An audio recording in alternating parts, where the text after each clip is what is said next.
Hello and welcome back to another episode of Beyond the To-Do List. I am your host, Erik Fisher, and this is the show where I talk to the people behind the productivity.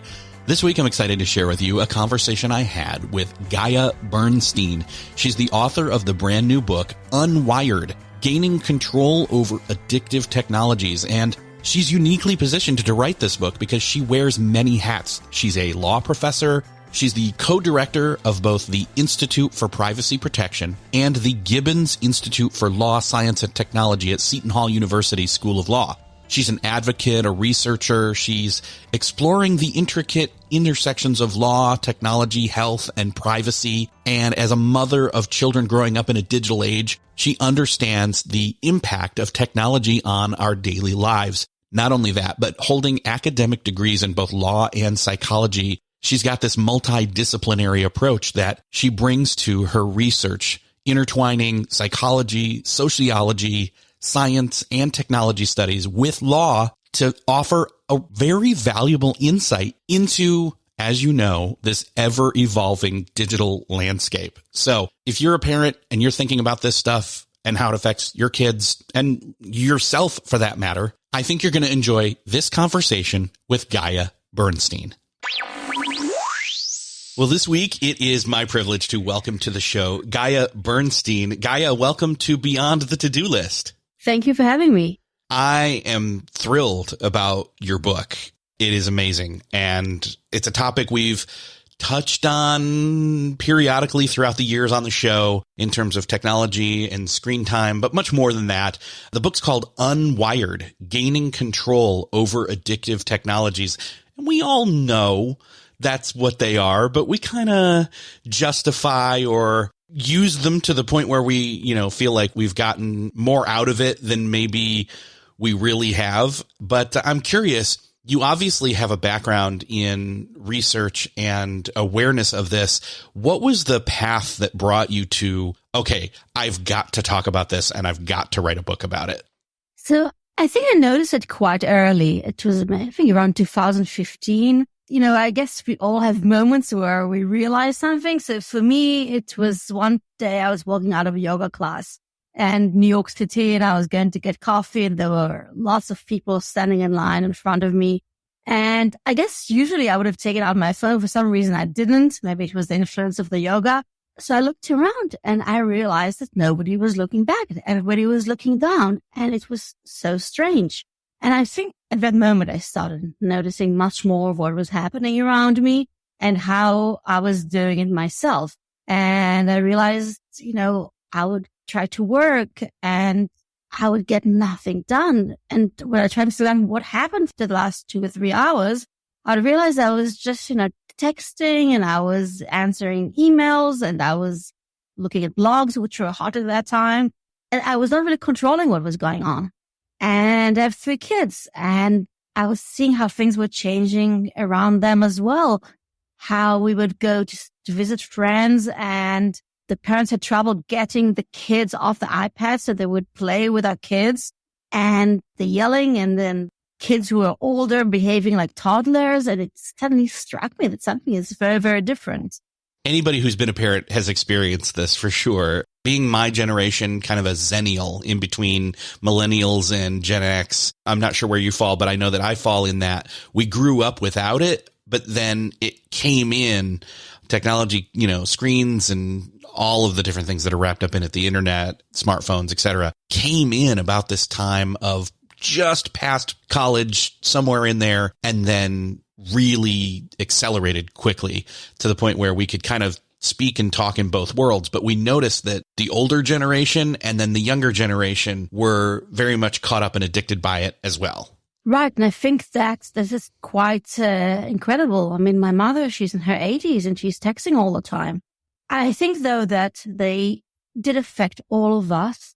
I think that kids are affected more because of how the addictive patterns affect, their brains and the fact that they don't know anything. They don't remember times where they would spend most of their time hanging out with friends. They're used to the idea that you go home and you sit in your bed and look at your phone. And that's part of the problem, that by the time we started noticing it and discussing it, we have a whole generation of kids sitting in front of screens for over a decade. And on top of that, there was a pandemic. And the question is, how do you even move out of this kind of situation? Yeah, if it weren't enough already that they were acclimated and normalized to, what do you mean I'm not supposed to be constantly contacting every single person I know at all times of day? The pandemic then happened where you couldn't get together physically, so you did it digitally. Yes. And I think there was some obviously very bad things about the pandemic, being the pandemic, and very bad things was screen time, which was going up, and it really accelerated and never, if you look at the statistics, never really went down. Actually still going up since the pandemic. Though I do think there was something good about this moment, and maybe I hope I'm an optimistic person, but the fact that people suddenly felt, before the pandemic, I was talking a lot to parents. I ran an outreach program, and parents were worried, but most people did not pay that much attention. And after so many people in New York, lockdown was longer than in many other places, but sat at home and felt like in their bodies how it feels to sit in front of a screen all day long and how they mentally felt. I think there's much more awareness and much more desire for change, even among people who don't have children. They just realize that's not really how they want to live. Yeah, I get you right there. Because I was a remote worker. Even before being a remote worker, I was sitting in a cubicle all day. But then I was sitting at home and, all the lines blurred. I was sitting in front of a screen in front of my desk. But then it was also, okay, I'm going to get up and take a break. Grabs phone off desk, walks out of office, and then stares at phone for a half hour thinking it's a break when it's not. And so everything's just kind of compounded is the word I'm looking for, and just continues to roll over in interest when it comes to the grading of our attention and our mental faculties. Right. Yeah. And I think we got to that, and it's harder. I started listening to lots of podcasts during the pandemic. So I'm used to walking and listening to podcasts, but that means, and I'm still doing it, but I have my phone in my hand. So every once in a while I stop to check my emails, and why I didn't used to do that beforehand. Yeah, it's just habitual. Well, and you talk about this in the book. The devices, hardware and software, have been engineered to keep our attention. And so there's really not accountability is not the right word, although we can go there later. There's not an incentive, is probably the better way to put it, for these devices to be designed in a way where we can put them down. It's a fight, in other words. Right. And I think there's more information about that, which came out from the whistleblowers from Silicon Valley about how technology companies are working to addictive designs. But it's really important to see the whole picture. And the whole picture is that this has been the business model on the internet for 2 decades now, that we do not pay for things. We get Gmail for free. We get Instagram for free, but we pay with our time and with our data. So they have to keep us online for as long as possible so they could collect more data on us. And then again, they need us online for as long as possible. So we'll see the advertising that's targeted based on this data, and we'll buy the products and services so they can keep selling advertisement because that's where the revenues come from. So given that that's the business model, they have to keep coming up, and they've done this really effectively, which with invisible designs that keep us online for long. And I think that in a way, until this changes, and there are lots of things that can be done, but there's something very inherently problematic that has to change for things to move forward. Yeah. And we can go into some of the regulatory / corporate level stuff at some point here. I want to get to that. My thought is just, what if somebody out there right now, they're listening and they say, okay, I hear you. I feel like, I'm probably either looking at a television or a laptop or a desktop or especially a smartphone more often maybe than I want to. But am I really addicted? Can you speak to that a little bit? Yeah. So, technology addiction is a popular term and I use it, but it's not my favorite term. I think there are some people who are really addicted, and there is a definition for something called gaming addiction. And these are often kids who are playing games for hours and hours, and they will keep going despite bad consequences of, failing out of school. They prioritize it over everything in life. It goes on for a long time. And then if you look at the studies, there are studies looking, and these are not addictions which have been recognized professionally, like gaming addiction, but there's what's called internet addiction and smartphone addiction. And researchers have, found, depending on the studies, between 1 to 20% are addicted. But I think the big issue here is that we all overuse our technologies so much that many of us have some of these symptoms of addiction. For example, one of like having an anxiety when you don't have your phone. I mean, for me, it was a very memorable day because I work in New York City. I live in New York City and I work in New Jersey, and I take the train. And underground, you don't have a reception. I remember going above ground and realizing that I left my phone in New York City. Now, I teach classes at the law school. I didn't have time to go back to New York City to get my phone. And I was extremely anxious all day. I kept thinking, what if people tried to reach me? And during meetings, I couldn't even check my email. And I ended up going home early that day just to get my phone. So this kind of anxiety, when we don't have the phone, is a symptom of addiction. So it doesn't mean that many of us will qualify for all of them, but too many of us have some of them.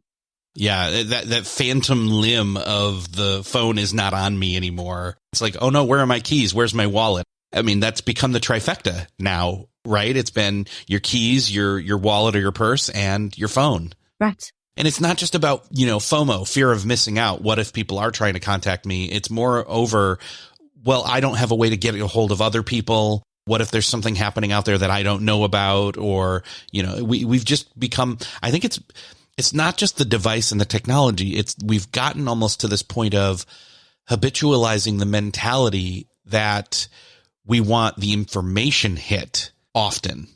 Right. Exactly. So I think it's part of it. It's many of these designs are built in what's called the intermittent reward model, that when we get a reward, not on a regular basis, but once in a while, we get a stronger boost of the neurotransmitter dopamine, which it gives us a sense of pleasure. So we keep checking, and we keep checking every time we see, a red dot on our phone, or we get a like or a comment on Instagram or Facebook. We don't always get them. So we keep checking. We never know when we're going to get them. And so many designs on the internet are based on that. If you go on Tinder, when you swipe, you don't always get a match. Sometimes you will get a match. So when you don't have your phone, you forgot it, you suddenly don't have it. You're standing there and you don't know what to do with yourself. You're so used to just, waiting for a second so you get your phone out and you get this boost. So it's partly physiological. How do we, again, if we've become physiologically in tune to the technology in that way, which again was not how any of us were born, it's how we acclimated. And again, I said earlier, there's different generations. Some have grown up with it the entire time, like my kids.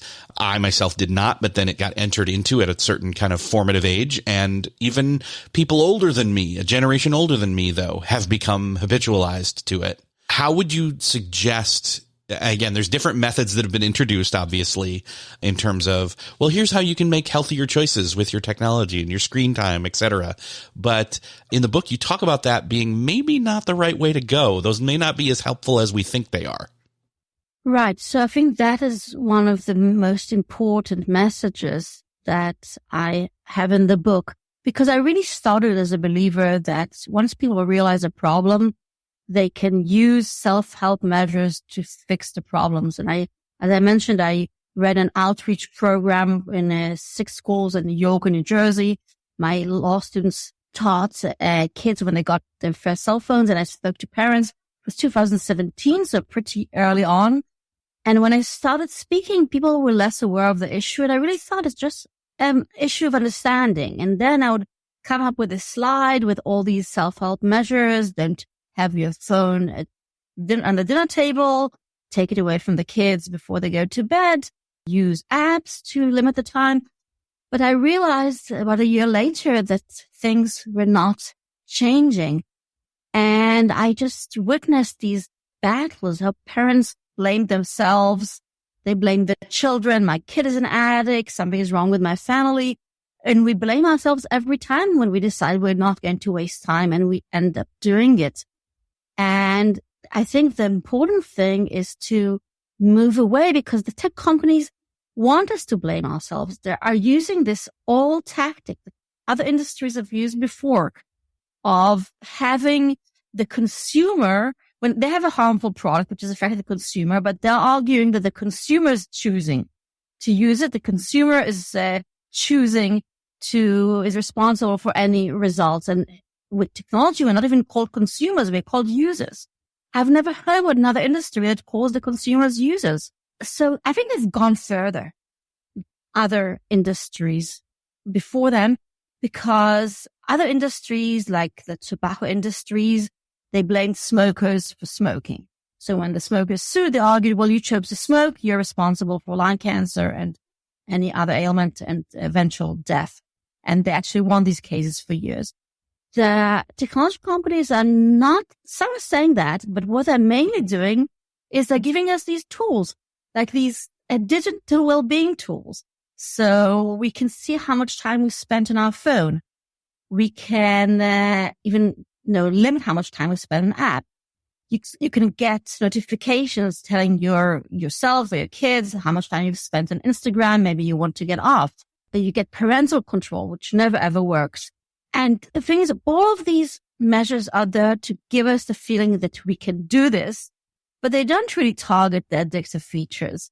They are just there to make sure that we should blame ourselves. And I think that's a big message that I've said in the book, that we should stop blaming ourselves and relying on this and try to see how we can do things collectively to change things.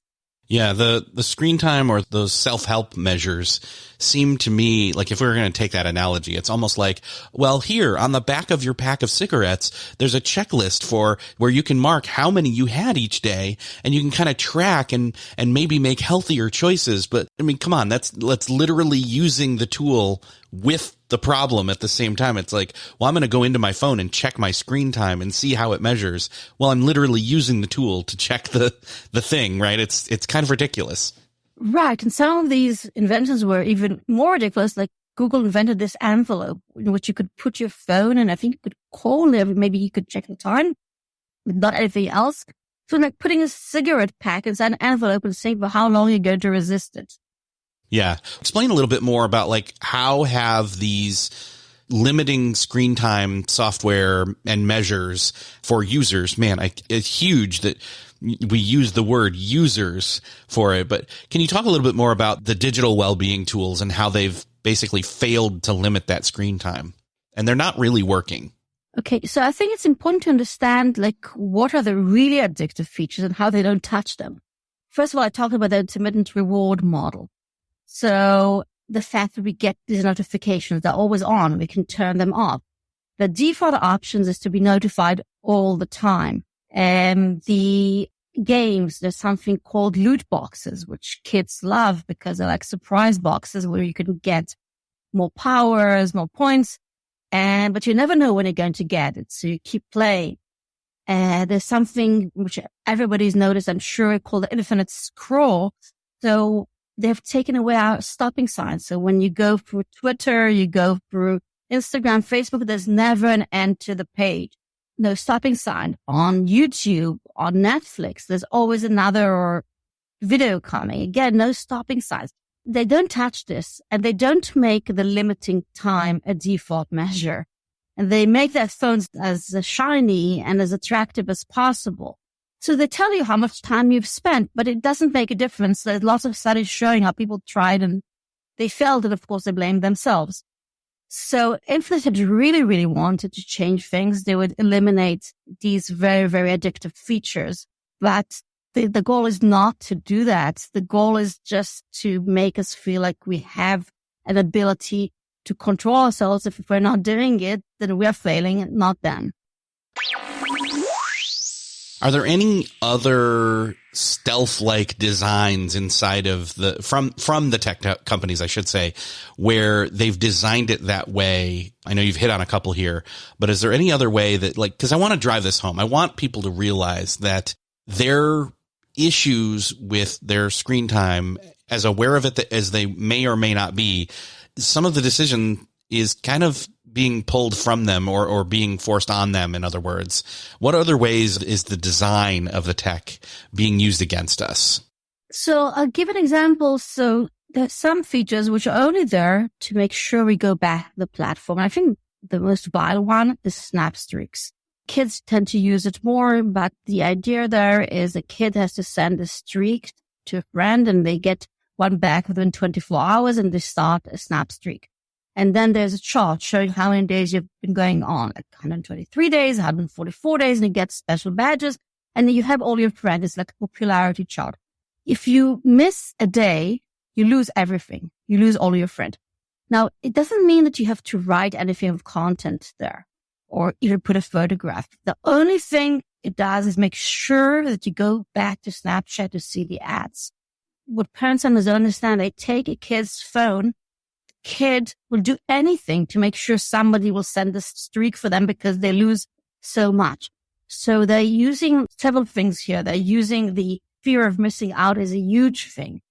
The idea of losing your friends, not being part of the crowd, is much stronger when you're younger. So it's definitely using that. And that's something that's used in other social networks as well, as we know, like Instagram with all the photos where everybody's doing well, and so it affects kids more. So there's certain things there that I think if there's a feature that does nothing but just keep you there for longer, there's a problem.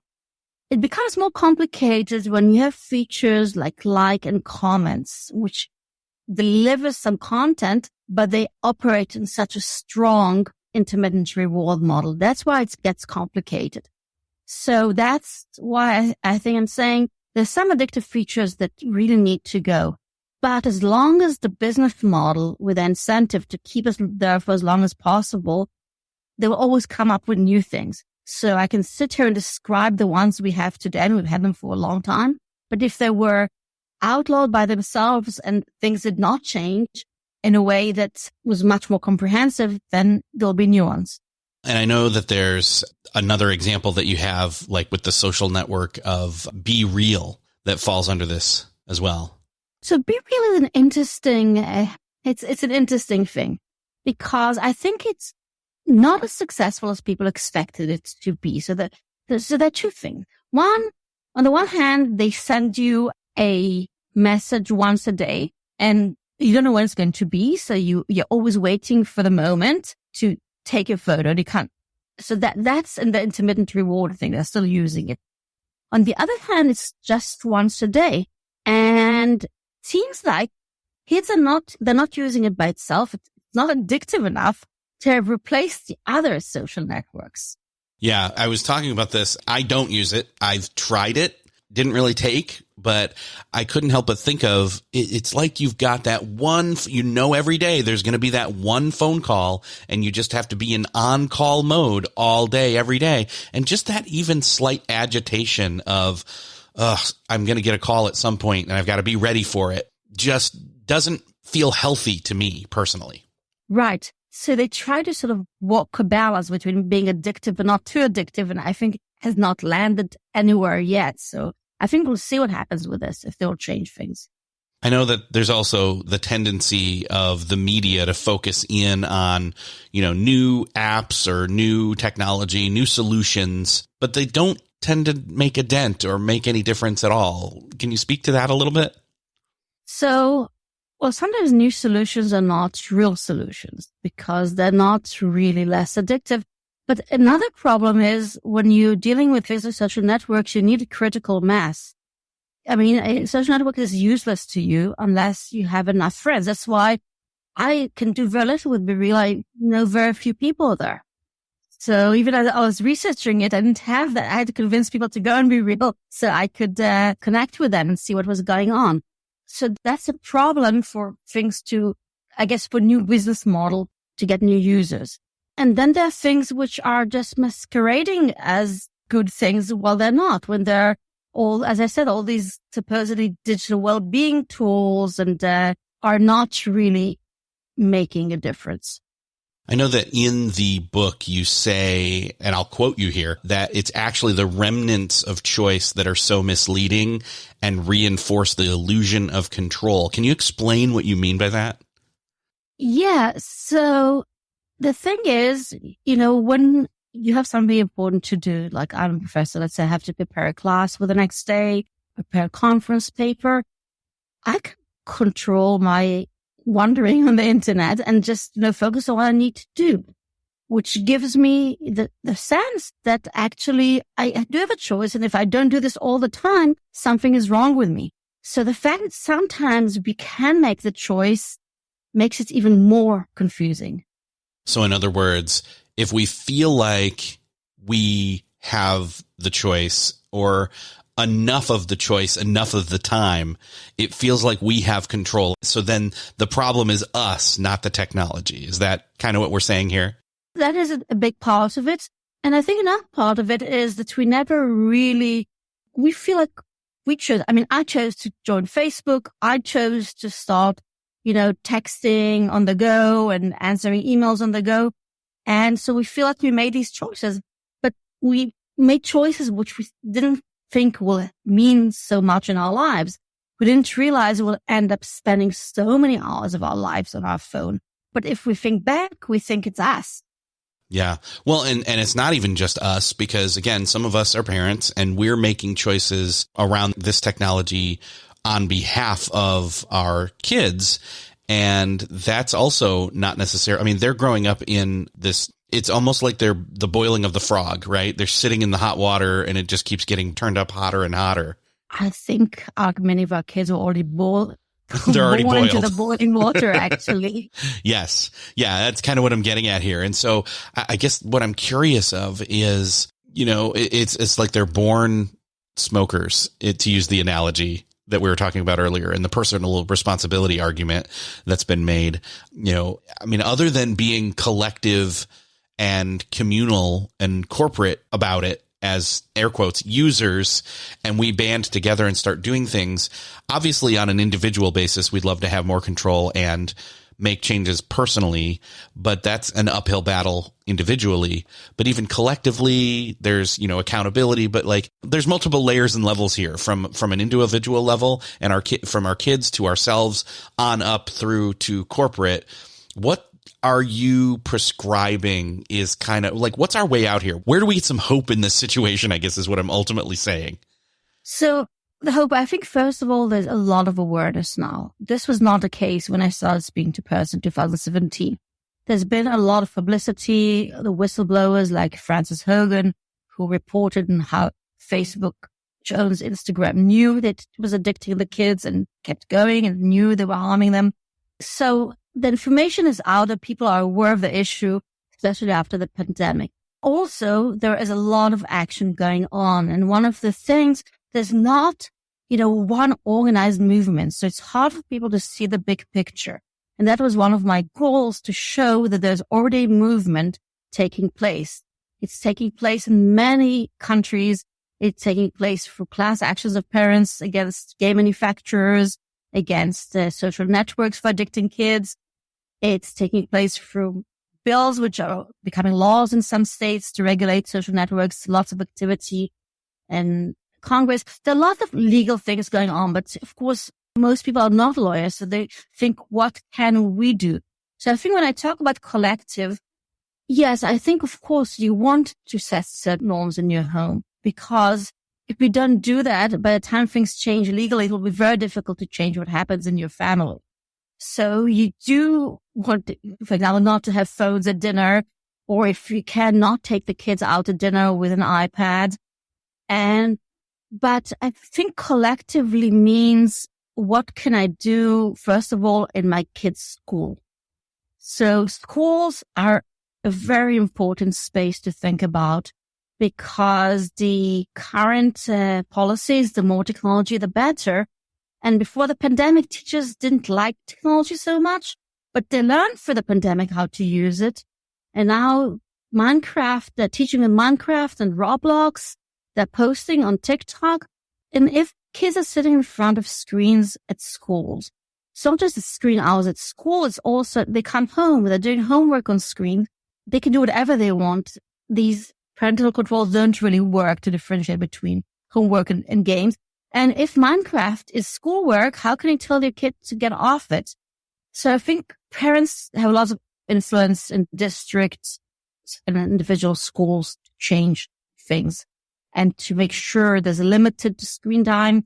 The technology only is used if it's better than a teacher, not as an automatic thing. And I think parents, many of us are professionals, and in many professions we have an impact. Whether you are a designer and you are designing a technology, you can think, am I designing a feature that's there just to keep users on for longer and that's it? Maybe I do not want to design it. If you're starting an online company, do I want to have a business model based on time, or do I want to innovate? If you own a restaurant, you have so many choices. Do you want QR codes? Do people come in and immediately put the phone on the table because they have to look at the menu through their phone? Or do you want a menu? Do you want to give kids crayons so they want to sit with the iPads? There are many ways which can change things in professional environment that can change norms, while I do think things are already changing legally. Obviously, aside from the book, what are some of the things that you're excited as well as involved with in terms of creating greater awareness as well as combating, again, some of this technology overload? First of all, I'm very excited about the things which are happening legally. I think the battles against privacy, which have been going on for a while, are very much related to all of this. And there's much activity because it's the same business model. So if you defeat the data thing, the whole thing starts to crumble. So I've been teaching privacy for years. I actually much more worried about the harms of screen time, but I think it's part of the same thing. And when this change, it will have a long-term effect. So that is one thing. Another thing I'm thinking about and I'm very interested in is creating guidelines for schools, because schools do not really know what to do, because for so many years they've been hearing the more technology, the better. If schools had guidelines, and I think there's some organizations that are already working on them, which would tell them how to handle technology in the classroom. For example, computer use for coding is a great idea, but you don't need to have a computer for people to take notes when they're 9 years old or to read on the computer. So I think that will fill an important gap, because I think it will take a while until federal policy will change. But I think a lot of teachers, and teachers, by the way, are another very important professional group that can make a difference. But they need to know, they have to have some ideas of what to do. And the other thing I think that is hard, and it's similar to the role of a teacher, is the role of the parent, where it's just easier to allow it to happen because we've also gotten to the point where, well, it's just easier for me to check my phone all the time versus to be bored, for example, which is a really healthy thing. Being bored is healthy. And we have lost that, I think. I mean, again, when I was little and I didn't want to be bored, I would go figure out something to do. But that's the point. We had limited options and we used our imagination. And I know I'm sounding like a get off my lawn person here as I say this, but it's true that we had to dig a little deeper. We'd have to find something to read, or, and for us, screen time was television, and that was about it. So I think for me, the idea is if we manage to exert enough pressure for technology companies to redesign their tools, it will won't be as difficult for us not to spend time. It will always may be difficult, but it doesn't have to be as hard. And it doesn't mean we'll get rid of them. We're never going back to a screenless, unconnected world. It's not a good idea either. But if my phone was not so attractive, if I could get a phone from Apple, which would just have the basic functions, but I won't be able to check everything on my phone all the time, I think this would be great. Right now, we don't have these middle-of-the-way devices, at least not from the main manufacturers. So I think the world can look very different, but we've sort of lost our imagination to think about what it could look like. because we're used to this. And that my big concern is people are saying it's too late. We've missed the train. We're on the road to more and more of this, with smart cities, with virtual reality. And when I'm saying this, no, we have to stop and think and not give corporate interests the option to design a life. They've already done it for over a decade. It's not all up to them and it's not all up to us. And it's definitely not a lost battle. It's not a lost cause. In other words, well, just because it's the way it is now doesn't mean that it has to be that way. We can make changes. Right. And I think a lot about this generation of children who are affected by climate change. And there are lots of teens who are fighting against climate change to do everything they can. The thing is, these kids are sort of sitting there in front of these, I call them abusive designs. And it's so easy to neglect them because it's so easy to have them sit next to the screen. And they're not going to fight for this because they're sort of taken hostage by this. So I think it's the responsibility of people like you and me who remember things could be different, to fight for them. Obviously, one way people can get started in getting involved in helping spread awareness is to grab the book. And I want to send people to where they can find out more about that. But I also want to send people to where they can find out more about you and get more resources on this, get involved. Yes. So my book is on Amazon and Wired, Getting Control Over Addictive Technologies. I have a website, GaiaBernstein.com. And there's some great organizations there, like Fair Play, which is there a lot of work for kids. They have lots of resources. You could look at the websites as well. Perfect. We'll make sure to link up to that in the show notes to the book as well as to your site so people can dive in a little bit deeper on this. Again, this is not going away. In fact, it's actually only gotten worse since the very first time back in, I think, 2014, 15, when we first talked about it on this show. It's actually way worse. It's almost 10 years. It's way worse now than it was then. So we definitely need this. But Gaia, it's been amazing talking with you. Thank you so much, one, for writing this, and two, for sharing your insight and wisdom with us. Thank you so much for having me. Well, that's another podcast crossed off your listening to-do list. I hope that you enjoyed listening in on this conversation with Gaia Bernstein about gaining control over addictive technologies. And I hope that you're walking away, maybe not with more answers, but maybe more questions, maybe a different perspective and approach, or something that just helps you think about the role that technology is taking in your kids' lives, in your life, and really thinking about using it for its advantages and putting in guardrails that will help you when it comes to overuse and the addictive side of it. Because even those of us who did not grow up with technology, trust me, I grew up with video games. I was addicted, still am actually, to video games. But, there's a time, there's a place, there's discipline. But again, it's not all about that per se, but that doesn't mean you don't have agency and advocacy for your own life, for those in your life that require you to do so. If you found this conversation helpful, and I hope that you did, would you do me a favor and share this episode with somebody that you know needs to hear it? Hit that share button in your podcast player app of choice where you're listening to this, or head on over to the show notes at beyondthetodolist.com. If you got an idea for a topic or a guest, you can also contact me there. Just again, go to beyondthetodolist.com and click the contact button up in the header. Thank you again for sharing. Thank you so much for listening, and I will see you next episode.